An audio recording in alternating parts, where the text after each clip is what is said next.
Hello, fans, and welcome to another episode of High and Tight. I'm John Nolan, the PBR Virginia DC Content Manager and Northern Virginia Scouting Director, and I am joined by PBR Virginia DC Scouting Director Jason Burton, coming to you from outside of the Richmond area. Today, we are going to do one of a series of shorter episodes that are going to focus on the many things that we have had happen over the last couple of weeks and months that we need to go over and discuss. Included in these will be a full rankings updates, class of 2024, 2025, 2026, our unsigned senior games breakdown, the pro case breakdown. We'll have an upcoming slate of fall tournaments, scout days, and then ultimately, eventually, at the end of the season, we'll have the Mid-Atlantic Fall State Games. So a lot coming down the pipe here on this. Today, we're going to dive into the 2024 rankings update, which ran last week on the website. Jason, thanks for joining us. You got any general notes here on these rankings for the listeners? No, uh, we were at 250. We stayed at 250. Um, we have over 1,200 profiles in the 2024 class and 2025 class. Um, it's definitely taken a little better shape than we thought it was going to be in a year ago. I would say. Um, the class has kind of tightened up. And some guys have made some jumps, and some arms especially have made some nice climbs. All right. Yeah, no, definitely. We've gotten to see a lot of good things. Obviously, we're coming off the travel season. We just had the pro case, which we'll get to here in a later pod. So let's go ahead and focus here on these updated rankings. Let's talk about one big riser each. A guy who made a significant jump here in the rankings that we want to go ahead and highlight. Bert? Yeah, I'm going to talk about Adam Troke. Uh, Adam Trock. He is a Duke commit 2024 outfielder, left-handed hitter. On his profile, the 60 time we have is 708, but that was 2021, I think, when we last got him. It was a scout day, I believe, like right after the high school season, right at the beginning of July, somewhere in there. But he impressed me. I got to see him two or three times during the high school season. I guess it was three times during the high school season. And then I got to see him in multiple games at Lake Point this summer. I thought he was the most consistent and kind of most explosive offensive player for St. John's this year. Um, you knew what you're going to get out of him. He handles the bat really well. It's good bat to ball. He's got some sneaky pop. If I had to put just a guess on what he ran right now, 60 wise, I would say 6'7". No, I don't think any worse than a 6'7" 5". He can defend in center. There's value there. Again, left-handed hitter. He can bunt for hits. He uses the whole field. I love the way he plays the game. Kind of a multifaceted, talented center fielder. All right, thank you. I'm actually going to stay in the WCAC for my big riser and stay in DC for that matter. Left-handed pitcher Jack Fury from Gonzaga, jumping from 42 to 28 in the rankings. He's one of the top remaining uncommitted players in the 2024 class. We've seen a lot of Jack over the last 6 or so months. He was a big part of Gonzaga's rotation this year through a lot of big innings against those tough WCAC lineups. Projectable frame. It's a quick arm action. We just had him at the pro case. He was 83, 86 there. We've seen some days where it's more 84, 86, touch 87. We've seen a touch more velocity from him than we saw at the pro case. It is the end of the summer. The big thing for him, though, is the breaking ball. The breaking ball is his weapon. He's a fastball slider guy. That slider was up to 20. Let me just make sure I'm not lying here and say the numbers correctly. Was up as high as 2794 on its RPM at the pro case. He's getting 16 inches of horizontal movement, 6 inches of vertical break, so it's a two-plane breaker. Shows some swing and miss, like the shape on it a little bit. Backs up on him sometimes, and that's fine, just to not be the same. But he leans into it heavily. It's a very good pitch, and it makes a ton of sense. Right now, two-pitch guy, but definitely hasn't needed to show a changeup for the most part. His curveball is the weapon that he uses. So there's a lot to like there. There's still projection in that frame. I think there's a couple of more notches in there. So he made a significant jump this time, and there's a chance at the end of the winter, a little more time in strength and conditioning program, a little more velocity tick where he could continue to jump again. Jack Fury, left-handed pitcher from Gonzaga. Let's go new faces. Bert, new face for you. Hunter Overstreet. This is an arm. Honestly, there's just certain parts of the state that are sometimes tough to get to and matchups and things like that. And we hadn't really seen Hunter for, I guess, about a year and a half, close to 2 years.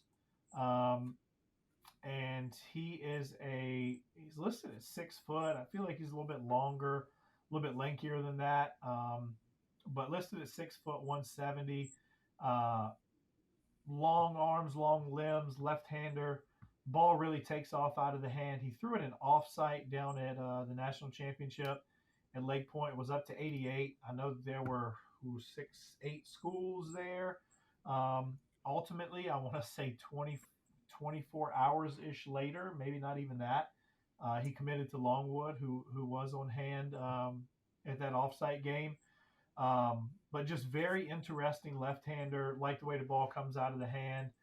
We got a chance to see him this summer at Virginia Open tournament um, at the end of June. So just very impressive left-hander that I think still has plenty of ceiling left, plenty of projection. I think it was a good pickup for Longwood. All right, I'm going to stick with projectable left-handed pitchers here for our new face, and I'm going to apologize for this name right now and probably going to mess it up. Serene Starr I think from it's St. John's. I think Huh? it's I think it's Serene Starr. Serene Starr. Okay, as I said, I'm sorry. Thank Serene Starr from St. John's. Didn't get a chance to pitch a whole lot for the cadets. They're loaded on the mound. But we've seen him a couple different times this summer. He's recently committed to Mount St. Mary's.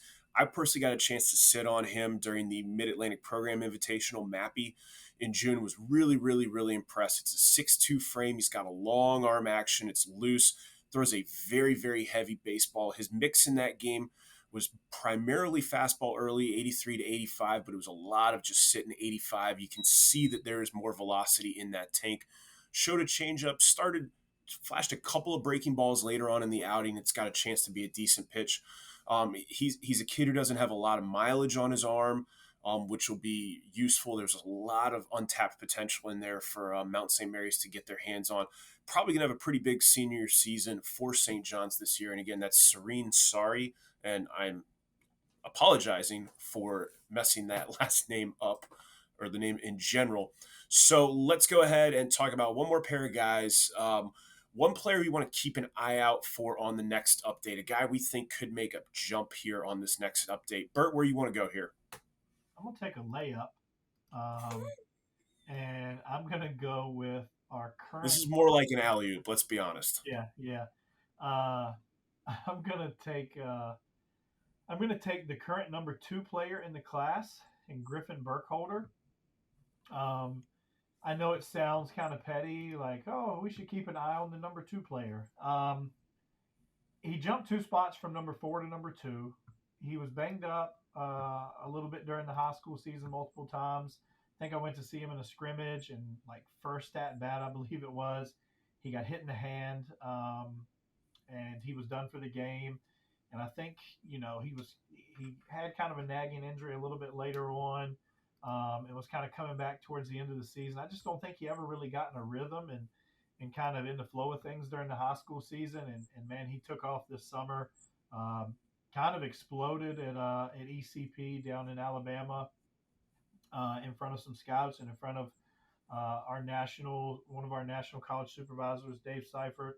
Um, he had an extremely good week there. 6'4" runner, advanced arm strength in the outfield, physical, ball jumps off the bat, advanced bat speed, advanced hand speed.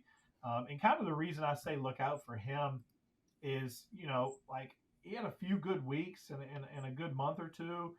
And the main thing for me that I want to see is, can he maintain that in the circuit this fall? If he can maintain that in the circuit this fall and kind of keep that momentum, this is a guy that could slide up to the number 1 spot in the state. He could slide up nationally. He could see himself in consideration for some, major draft workout type stuff. as well as climbing on draft boards, within scouting departments. So I think that's one that everybody needs to keep an eye on for the next update. I mean, you kept it to the very general stuff. Do you want me to do it, or do you want to do it to run through what his stats were at the Mid Atlantic Pro Case? Yeah, I mean, I think he ran a 6.41 at the pro case. At ECP, he ran a 6.45, I believe. What exit? 92 outfield velocity, 99 live exit velocity with wood. Yeah, 26 and a half hand speed, 83 mile an hour bat speed. Uh, it's like 21.8 max run speed. Ran a 1.6110. He's physical. Like this guy can play outside linebacker. 6'2", 195. Like he's a grown man. Yeah, he's got some guns, and then he goes and runs a 6'4". So it's not one of those little spry guys who runs a 6'4". All right, guy I want to keep an eye on. I'm gonna go with a little less of a layup. A guy we've talked about some, relatively recent Radford commit a little bit earlier in the summer, and that's Noah Toole. He's a two-way from Oakton High School, shortstop, right-handed pitcher. Toole has, again, same theme here for me. Guy who's got a chance to make a big jump. He's got a lankier frame. He hasn't really focused on baseball at any point in his career. I would imagine he's still going to play football again this fall.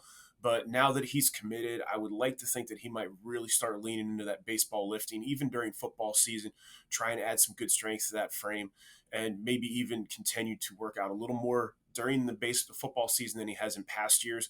And that'll really help, I would think, leapfrog him there in the spring. I mean, during the spring this year, we saw him, it was 85 to 87.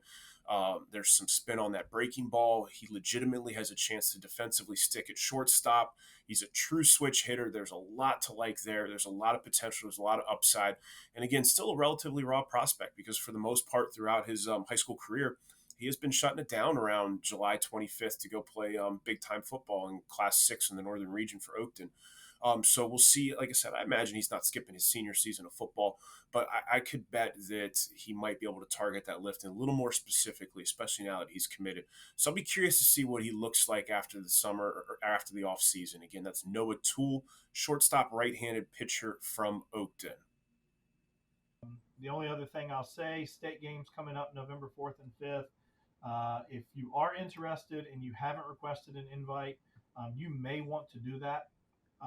In the first 48 hours outside of players that were invited on our end, in the first 48 hours, we had 175 requests or over 175 requests. Um, we've already put out one wave of approvals, um, waiting to put out some others. Um, and it is filling up quickly. In the first 2 days, we had over 40 registrations, and we will cap this event right around 150. So this is an event that will sell out sooner rather than later. No, absolutely for sure. I'm going to echo that here in a second. So generally, that's going to be a wrap on this episode. We will have plenty more coming up over the next few weeks. Also, here starting in September, we've got a series of scout days, travel program, high school program scout days. We do still have limited dates available for your high school or travel program. If you want to schedule a scout day with us, get in touch with Burton or myself. We also have a series of tournaments. We got 4 weekends in a row starting mid-September, running up through Columbus Day weekend. 3 of them in Richmond, 1 of them at Patriot Park North in Northern Virginia. Look for all of our coverage of that. We'll roll some of that stuff into the pod too, I'm sure. And then, as Bert said, 2023 is going to cap up for us here at the Mid-Atlantic Fall State Games. Be our 3rd straight year on that first weekend in November at War Memorial in Hampton. This event has sold out 2 years in a row, and it will sell out early again this year. We're hard capping it, like he said, at 150. And we might be at that number pretty quickly. So if you're interested in being at our biggest fall event, please hustle, request your invite. Otherwise, I think that's all we have for you guys today, and we'll see you out there.